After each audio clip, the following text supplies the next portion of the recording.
Wa inna ilaihi rajiun. Berpulang ke rahmatullah. Ayah gedanyo, abang gedanyo, ure gedanyo. Hari yang baik. Alhamdulillah sudah disolatkan barusan di Masjid Raya Baitur Rahman ini, dihadiri oleh ribuan jamaah.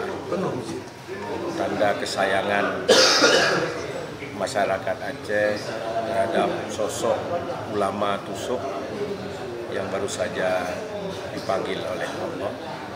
Tentu kita mendoakan agar almarhum diampunkan segala dosa, dimudahkan segala perjalanannya, dan dilimpahkan berlipat ganda semua amal baik beliau, sehingga ditempatkan di sisi yang paling istimewa di samping sisi Nabi Muhammad SAW. Dan tentu banyak sekali petuah-petuah ajaran-ajaran beliau yang patut menjadi panutan pedoman dalam kehidupan sehari-hari. Ini menjadi untayan ilmu pengetahuan yang terus kita bisa pelajari dan ikuti, termasuk nasihat-nasihat politik beliau tentang bagaimana ide-ide beliau memakmurkan negeri, memakmurkan bangsa.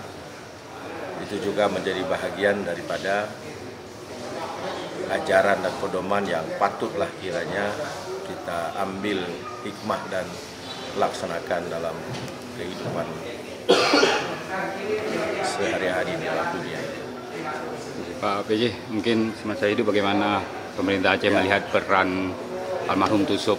Secara pribadi saya mengenal beliau sebagai pribadi yang humble,